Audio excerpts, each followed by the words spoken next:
muitos já amigos de longa data, alguns de mais longa data ainda, alguns até que os filhos cresceram juntos, né? É, muito bom. Bom, hoje nós vamos então, na verdade, conversar, né, um pouquinho sobre esse tema, que é muito interessante, o capítulo 3º, Há Muitas Moradas na Casa de Meu Pai. Bom, nós tivemos aí um pedacinho do céu aqui, com a música da Thaís, com a prece, né? Então aqui foi uma pequena noção dessas muitas moradas. Nesse momento é esse pedacinho, eu gosto sempre de dizer, né? A gente está no centro, num ambiente, numa vibração diferente, mas a gente está num pedacinho do céu. Depois voltam os problemas, as dificuldades, mas o importante é que a gente pega um pedacinho do céu, assim, em cada situação. O Evangelho, segundo o Espiritismo, ele está fazendo esse ano 160 anos de sua publicação.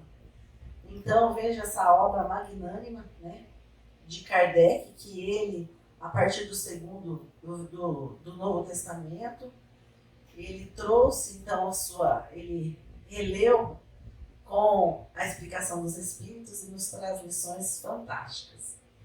E pensar nas muitas moradas da casa de meu pai, o que traz nesse capítulo 3º, ele traz descrições dos mundos, dos vários mundos habitados. O Espiritismo nos traz lições importantes, que são os princípios básicos da doutrina, como a pluralidade dos mundos habitados, a reencarnação e imortalidade da alma, a pluralidade das existências, a fé raciocinada, a caridade, a existência de Deus, né, soberanamente justo e bom. Então, dentro desses princípios da doutrina, nós vamos perceber nesse capítulo o Kardec, ele destrincha o que o mestre nos diz, né? Então, o Espiritismo, com os questionamentos que nós falamos, vamos ver se ele vai obedecer. Agora vai. Então, o Espiritismo, com seus questionamentos, que atualmente, com o conhecimento que nós estamos vivenciando, full time, com a internet, com a tecnologia, com a ciência, então nós não conseguimos mais aquela fé cega, aquela fé, né, que aceita uma imposição de algo, de dogmas. A gente necessita de algo mais. São questionamentos muito importantes frente à medicina, né, que nos traz situações diversas, que nos fazem realmente pensar. Onde estamos? O que somos? Para onde vamos? A tecnologia hoje estuda instrumentos onde o homem vai ser um tipo de ciborgue, a possibilidade de substituição de partes do corpo por membros ciborgue. A tecnologia nos oferece isso. E logo, e muito em breve, nós vamos ver isso. Então, a gente consegue entender essa grandiosidade e que o nosso corpo físico, ele vai se tornando tão pequeno diante do espírito imortal, da imortalidade da alma, né, que é outro princípio importantíssimo da doutrina. Então, se nós somos imortais, nós somos cidadãos do universo. Então, nós não somos terrenos, nós podemos viver em muitos mundos. Então, isso já muda a nossa visão, né, porque nós ainda, nessa visão egoísta, a gente acha que a gente é o último pacote da bolacha, né, do universo, é o único planeta habitado. Não é. A última bolacha do pacote. A última bolacha do pacote da bolacha por geração.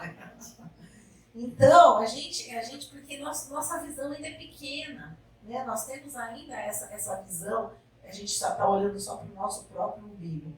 Mas quando a doutrina nos traz a grandiosidade que é a existência de muitos mundos habitados, a existência de que nós somos imortais, então o nosso corpo fica, né? Ele vai chegar um momento que ele vai ficar aqui na Terra, voltar para a Terra, mas nós não somos esse corpo.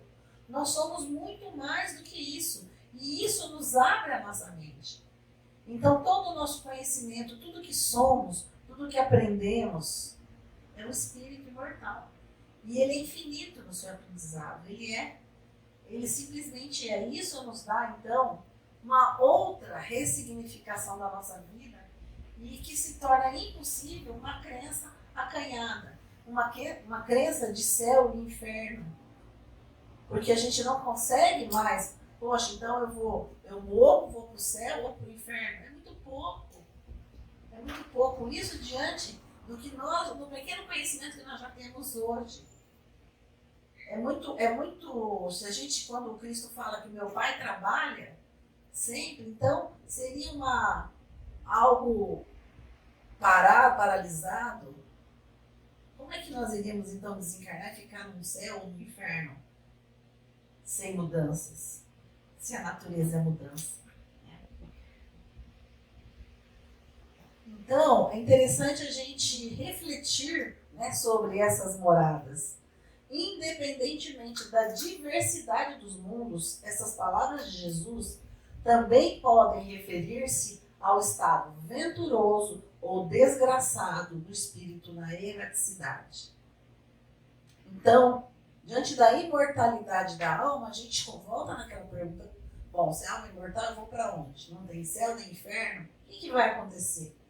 Então, aqui, nós podemos perceber, além da pluralidade dos mundos habitados como a Terra, Júpiter, entre outros, nós podemos perceber uma outra esfera, que é os mundos espirituais, as colônias espirituais, os locais aonde nós, enquanto espíritos na erraticidade, né, a definição de erraticidade é no sentido de espíritos errantes, né, que nós desencarnamos e nós, errantes que muitas vezes que erram bastante, mas não é no sentido de erro. A gente brinca e faz um trocadilho. Então, os espíritos errantes, eles vão para onde? Nós seremos espíritos errantes. Para onde que nós vamos? A gente quer ir para o nosso lar. Todo mundo, né? Lá para o centro de mensageiros, se preparar de novo, será? Mas o fato é que olha o que ele fala aqui: referir-se ao estado venturoso ou desgraçado do espírito, eu não gosto dessa palavra, do espírito na erraticidade. Mas é no sentido, por quê? Como a gente vai aferir essa situação? Nós vamos aferir isso com base no nosso mundo íntimo. O que nós desejamos? O que a gente anseia? Quais são os pensamentos que nós cultivamos? Então, nós não somos enviados para este ou para aquele local. Muda também essa situação de quem está na zona de conforto. Então, nós não somos enviados, nós somos direcionados, porque nós somos atraídos para aquele local. Quais são os meus desejos? Eu sou uma pessoa vaidosa, orgulhosa, egoísta, viciosa, dos mais diversos tipos. Eu vou para um lugar aonde eu seria atraída pelos meus desejos. Eu sou uma pessoa bondosa. A gente está buscando, ainda está na primeira opção. Eu sou uma pessoa bondosa, caridosa, benevolente, respeitosa. Então, eu vou ser atraída naturalmente para um local onde tenho espíritos que se sintonizam comigo. Então, eu sou atraída. Então, muda muito a responsabilidade para onde eu vou. Não fica uma incógnita de, será que vai ter uma surpresa, alguém? Não. Eu me conheço. Por isso a importância lá do conhece-te a ti mesmo. Eu me conheço. Vou buscar me conhecer, porque aí eu vou entender para onde eu vou. Bom, eu me conhecendo, já percebi que tem bastante coisa que precisa melhorar. Né? Então, eu posso começar a melhorar, porque eu já identifiquei. Vejam que interessante, como é rico a gente pensar nessas muitas moradas. Então a gente fala, nós vamos entrar aqui no que o Evangelho ele faz, as definições das diversidades dos mundos, mas nós temos os mundos espirituais e nós temos um mundo dentro de nós. E um mundo mesmo celular, porque o nosso corpo é maravilhoso. Né? Então, nós temos no livro Entre Dois Mundos, ele coloca, interessante como o André Luiz coloca, através da psicografia do Chico, como essa evolução ela acontece na reencarnação. Aí a gente diz assim, lá no início, quando começou, né, os primeiros seres, então essa evolução celular, ela acontecia tanto no plano terrestre quanto no plano espiritual. Então, por isso, né, vamos pensar, nós estamos na dimensão terrestre, nós temos inúmeras galáxias habitadas. Por que a gente ainda realmente não viu? Tem muitas teorias aí de ETs, e a gente ainda não conheceu um espírito de outro mundo, né? Um ET, porque a concepção desses mundos é diferente. A gente procura um ser, né, físico como nós, mas ele pode ter diversas concepções muito mais sutis, onde a nossa busca não conseguiria alcançar, ou concepções muito mais grosseiras. Nós vamos ver aqui. Então, olha que interessante, a amplidão, né, a amplitude dessa concepção de moradas da casa de meu pai. Então, dentro desse conceito de celular, então a evolução do homem, que é intelectual, mas ela também é física, ela acontece também nas células, e isso acontece tanto na esfera espiritual, com impactos, começa na esfera espiritual, com impacto na vida física. Então vejam como é complexo, né?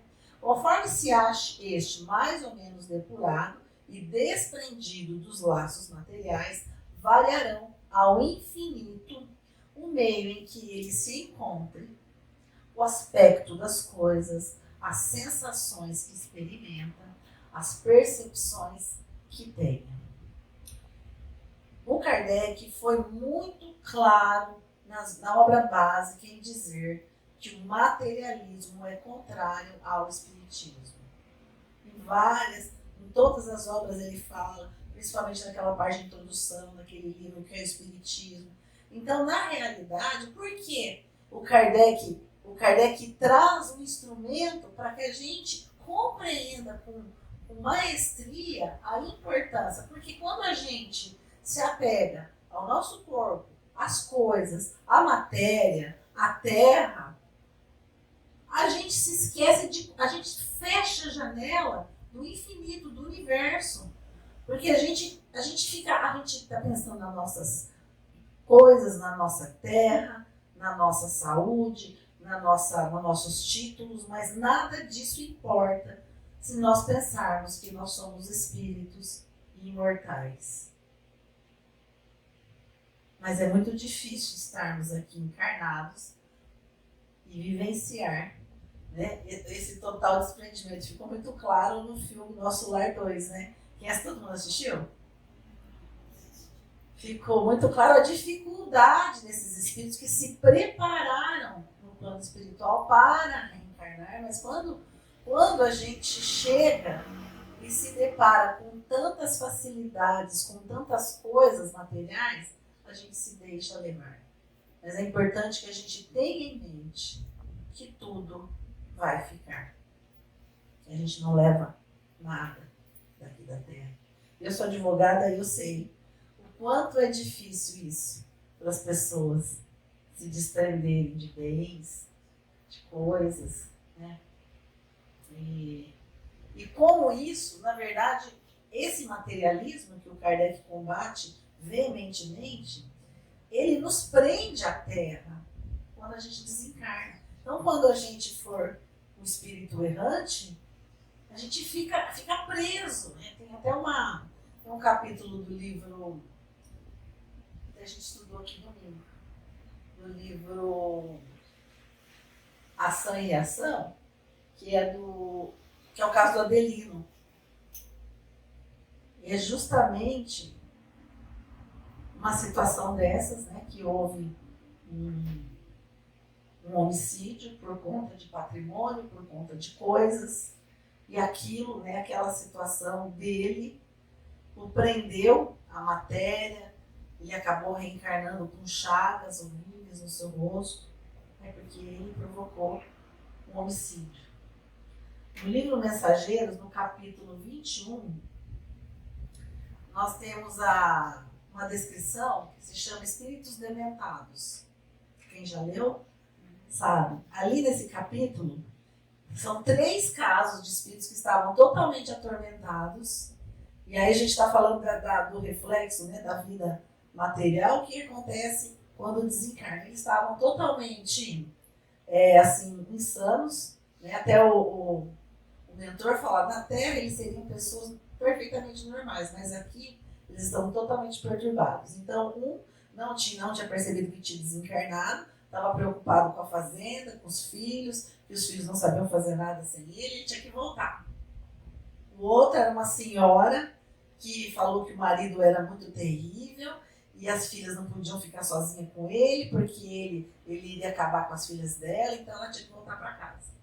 Tem mais um outro caso, eu não lembro exatamente, mas quando o mentor fala pro André, ele começa a explicar, ele fala, olha, nesses 3 casos, eles estão super apegados à matéria, nos prendendo durante muitos anos as coisas, as casas. A gente que trabalha em trabalho mediúnico, quantos espíritos a gente atende que estão presos à casa? A pessoa está lá na casa, outros as coisas. Então isso é uma prisão.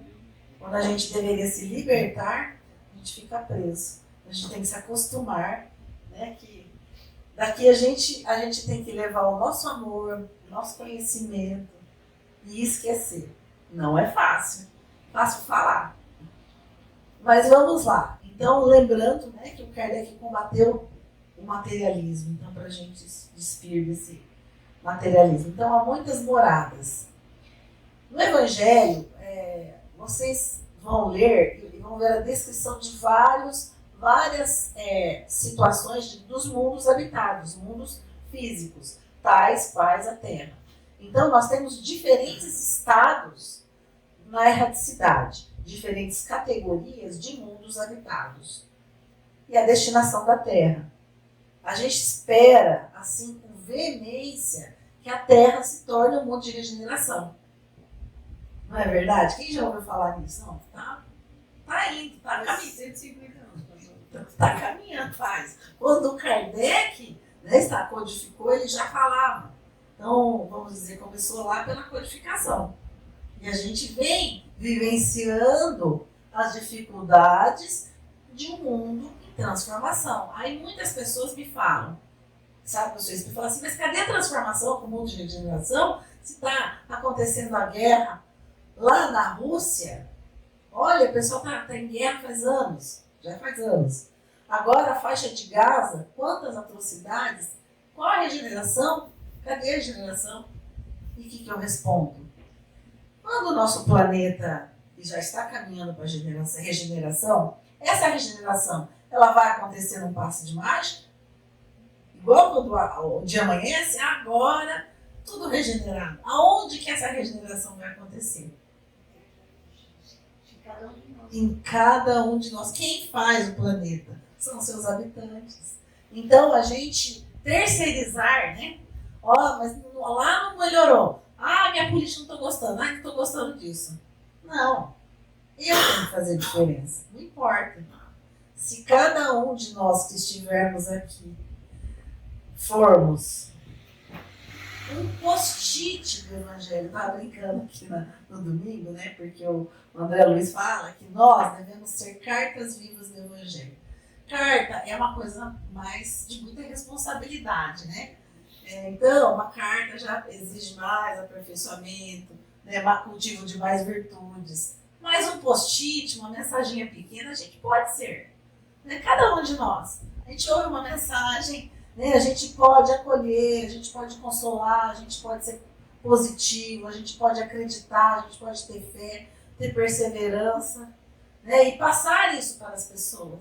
Então a gente está sendo um post-itzinho do Evangelho, né? Porque é de gota em gota que se preenche o oceano. Não é com tsunami. É importante que a gente tenha essa concepção. Então, quando Cristo fala as diferentes moradas, né, a casa do meu Pai é o universo. E essas diferentes moradas são a física, a espiritual e a individual. Esse universo que nós carregamos aqui. Né? Porque a gente não se dá conta desse universo que é o nosso corpo, que ele caminha, ele faz tudo sozinho, né? A gente comanda ali, mas ele não fica, ó, o coração, vamos bater agora? Ó, o estômago, faz a digestão. Ele faz tudo sozinho, né? Claro que às vezes a gente fala, tem alguns defeitinhos aqui e ali, mas isso é coisa nossa. Então é o universo que a gente carrega dentro de nós. Que coisa maravilhosa que é isso, né? Então as diferentes moradas, né? Então tem os diferentes mundos que circulam no universo infinito.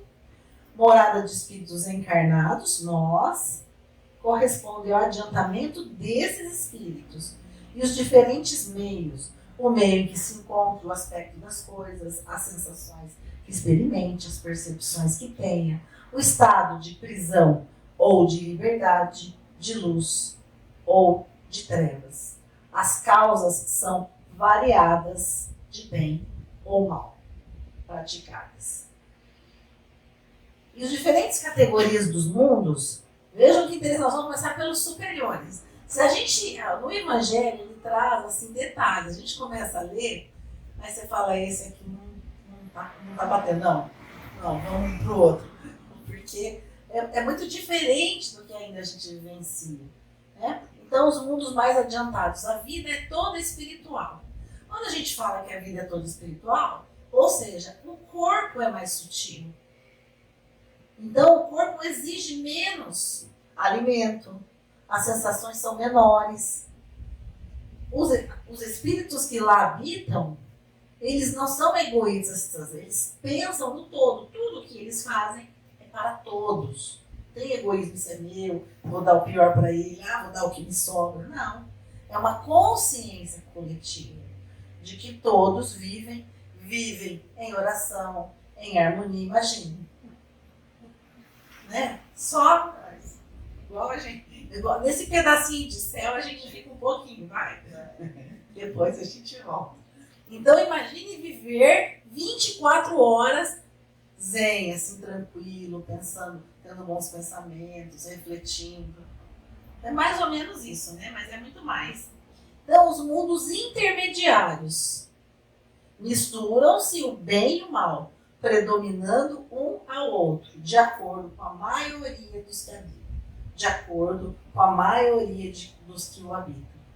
Então, esse é o nosso mundo. É um mundo de provas e expiações.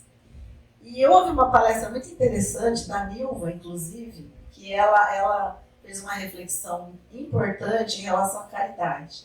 Ela fala, a gente tem a caridade, mas a caridade em relação ao outro.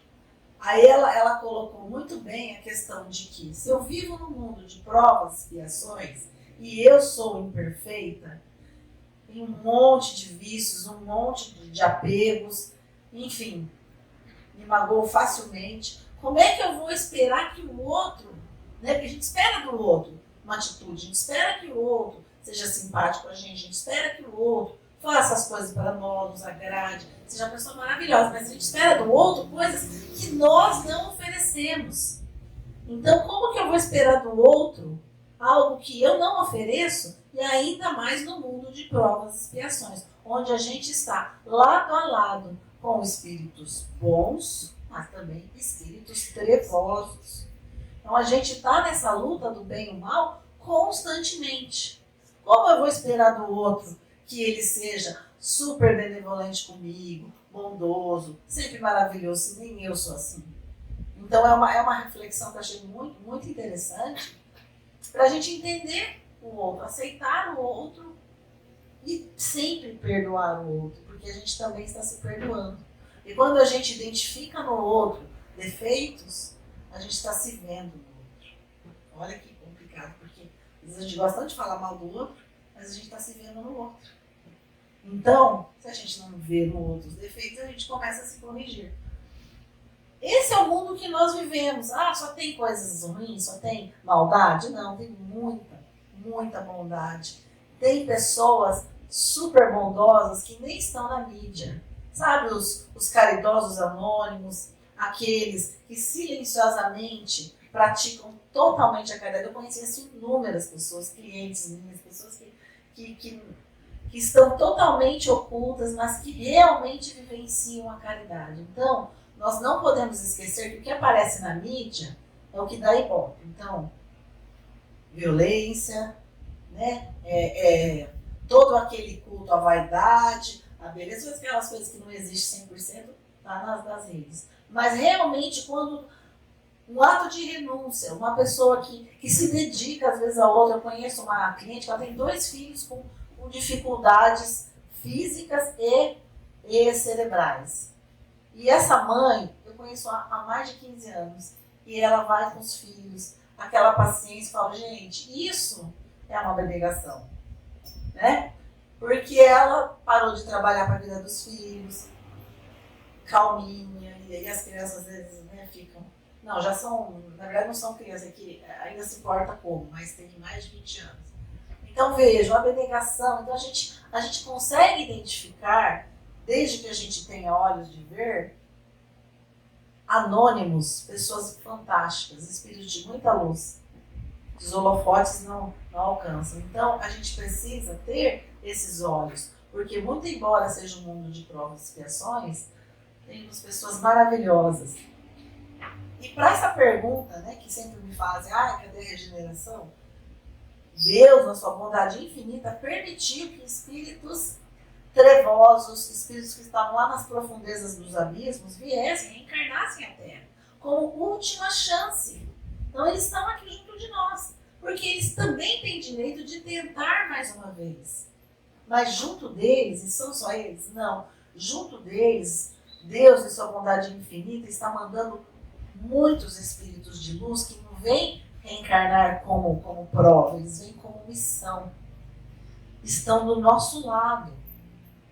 Será que eles estão na mídia, nos holofotes? Podem estar nos laboratórios de pesquisa, podem estar se dedicando a sua vida toda a idosos, a crianças, a gente não sabe.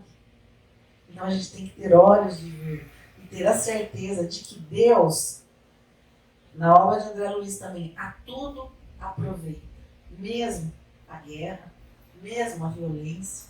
No livro Transição Planetária também fica com o do Hermínio de Miranda, ele coloca, né, aquele tsunami que aconteceu nas Ilhas Paradisíacas.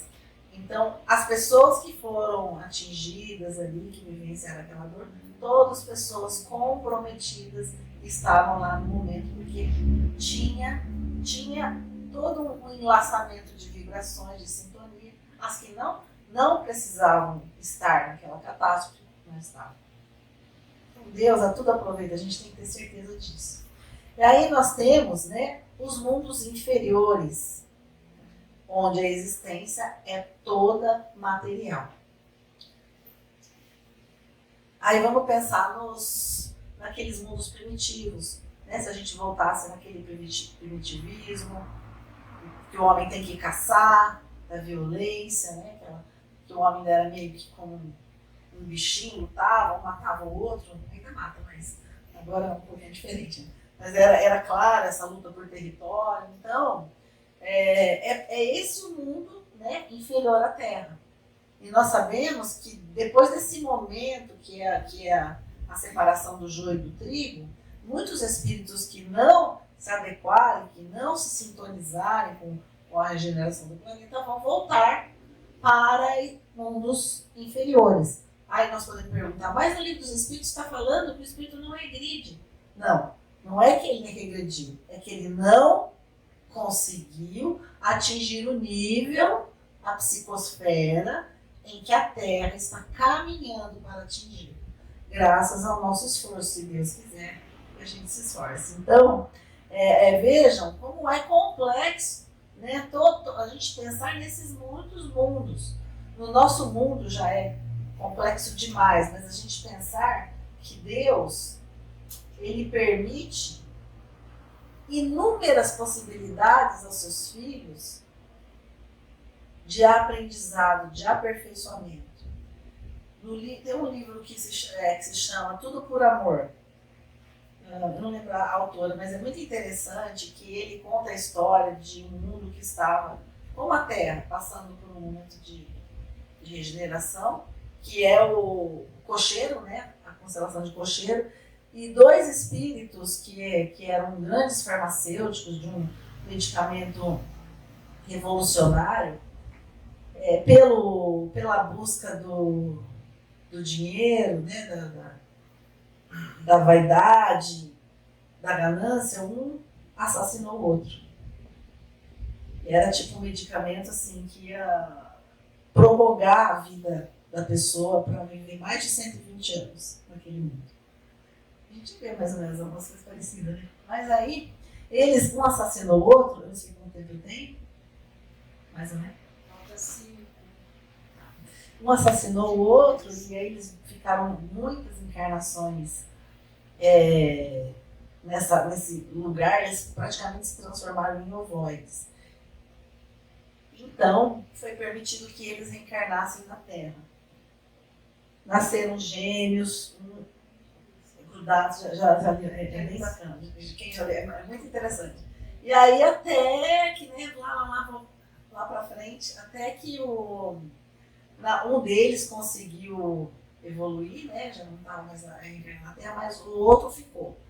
E ele reencarnou e ele foi chamado, porque ele falou, olha, agora você vai reencarnar num momento precioso da Terra, que é o momento que a Terra vai modificar a psicosfera. Você tem que aproveitar. Você vai nascer no momento em que o Cristo vai reencarnar. Vai nascer, ele não reencarna, ele só encarnou. E então, ele foi chamado e ele veio à Terra como José de Arimateia. Aí nos livros como, nossa, é fantástico. E aí o José de Arimateia foi o que cedeu, né, resumindo, o túmulo para o Cristo, né, para ele não ser enterrado como indigente. Então, é maravilhoso, né, a gente pensar, deixa eu só pular aqui um pouquinho, a gente pensar na importância e na bondade infinita de Deus, que ele é como se fosse, a gente tem o livre-arbítrio. Escolhemos de forma equivocada, Deus aproveita aproximar, né? Houve uma guerra, não estava programada, então os espíritos que lá estarão, porque é necessário que passem por essa ou aquela situação. Então, isso é bondade divina. Isso é reencarnação, imortalidade da alma. E isso é para que a gente tenha certeza que nós somos cidadãos do universo. E pensar que nós somos cidadãos do universo nos deixa claro que nós não temos que nos apegar a nada. Porque nós podemos estar nas estrelas. Nós somos habitantes das estrelas. Não é maravilhoso pensar nisso? Aqui, a Terra é o quê? Um mundo de provas e expiações, um subúrbio, um hospital. Aonde se internam doentes? No hospital. A Terra é um hospital. Na penitenciária, aonde se prende pessoas que praticam crime? A Terra é uma penitenciária. Um sítio malsão. Mas quando as pessoas vão ao hospital, quando necessita, mas quando elas não precisam de hospital, elas são pessoas sadias. As prisões, os que não praticaram crimes, não precisam de prisões. Quando eu frequentei bastante o Hospital do Câncer, e lá, ao mesmo tempo que é muito sofrido, né, só de você ficar lá, acompanhei minha mãe, só de ver crianças, eu não sei qual que era mais dolorido, o que doía mais. Então a gente volta assim, um trapo. Mas ao mesmo tempo eu orava muito por lá, porque é um hospital de almas. Se a gente é cidadão do mundo, então ali é a recomposição do perispírito, né, essa transformação. Então se a gente olhar por esse lado, claro que a gente sente, a gente fica entristecido quando você vê uma criança, você vê o sofrimento, mas ao mesmo tempo a gente agradece, Porque a gente sabe que é provisório. Esse sofrimento é provisório. E para a gente terminar, falar um pouquinho das esferas espirituais, de alguns deles, né? Nesse livro Entre a Terra e o Céu, nós temos um local que chama Lar da Bênção. Porque eu acho muito interessante esse capítulo desse livro, porque é diferente do que na maioria dos outros livros que eles nos trazem. O Lar da Bênção é um lar de crianças. Então a gente fala, poxa, mas o espírito não tem a forma de criança. Mas, excepcionalmente, esse local são para crianças que desencarnam e elas vão manter o perispírito em formato de criança porque eles vão reencarnar rapidamente. É muito interessante. E aí a história desse livro é fantástica. Quem não leu, leia, né? Que acho que ele é o 7º daquela série Nosso Lar. É lindo, lindo, lindo. E aí, nesse lar da bênção, quem cuida é a irmã Blandina. Né? Aí tem a descrição que ela é super amorosa, e até ela conta que ela tem um amor assim, às crianças, né? E ela é a Meimei que cuida lá desse lar da bênção. É muito interessante, né? Muitas mãezinhas que perderam seus filhos em tenra idade, em sonho, elas vão se encontrar com seus filhinhos. Então, nesse livro conta, é muito bacana. Então, esse é um local espiritual, né? um mundo, vamos dizer assim, onde acolhe os espíritos nesse setor infantil e eles permanecem por um tempo limitado. Então, é um exemplo para nós, né? Para a gente entender um pouquinho. É uma colônia situada no espaço espiritual correspondente às terras brasileiras. Tem como objetivo preparar mães para a maternidade responsável e atender as crianças que desencarnam e encarnam. Veja que interessante. E nós temos também esse que é a Casa Transitória, que é do livro Obreiros da Vida Eterna. Esse é o capítulo 4º do livro Obreiros. Por que eu falo capítulo? Porque esses livros do André Luiz, eles têm uma sequência? Tem, mas se você ler aquele capítulo, ele fecha e ele te dá uma lição e assim, a gente aprende muito. Esse capítulo aqui é bem interessante, que é a Casa Transitória. Ela é um plano espiritual transitório, Casa Transitória Fabiano. Ela aterriza, vamos dizer assim, né? Desce naqueles abismos escuros, onde tudo é escuridão, onde a lua é vermelha. E lá, muitos espíritos têm o formato de animais, eles uivam, eles fazem aqueles silvos. E então, ela mantém a sua segurança com poderes magnéticos, mento-eletromagnéticos, que é o poder do pensamento das pessoas. Então, as pessoas que lá trabalham, capitaneado por irmã Zenóbia, eles têm que manter o pensamento ali, é só o pensamento em Jesus, não tem nenhum tipo de conversa menos dignificante para que eles... Então, é um trabalhão, é muito interessante. E é um local, é mais uma, né, nós, espíritos errantes, um local de trabalho. Essa casa transitória, ela fica normalmente 1 ano nesses abismos, né, acolhendo esses espíritos. Muitos deles, eles acolhem, socorrem e já colocam numa reencarnação compulsória. E até ela coloca assim, eles são internados compulsoriamente numa reencarnação. Então vocês imaginam como vem, né? Então, mas é o socorro, é o pronto-socorro que é a Terra. Então esse é mais um mundo para a gente pensar, né, na grandiosidade que os espíritos protetores, os espíritos bondosos, eles trabalham o tempo todo. A irmã Zenóbia, ela reveza com outro irmão que é o Galpo, cada um fica em torno de 1 ano nessas esferas escuras, nesse trabalho que é extenuante, aí ela sobe, volta, ela fica um tempo dela, vai para outras colônias melhores, né, vai estudar e o Galpo volta. Então vejam o trabalho que a espiritualidade amiga, eles estão o tempo inteiro trabalhando. Então vejo que nós nunca estamos sozinhos, né? Além do nosso anjo da guarda. Então tudo que acontece, as dificuldades, os conflitos, às vezes aqueles conflitos que a gente traz do passado, a gente não sabe de onde vem, são conflitos para a gente resolver, tentar amenizar. É o nosso mundo, porque nós estamos nos reconstruindo para viver num mundo de regeneração, que é o que a gente espera. Que Jesus abençoe a todos.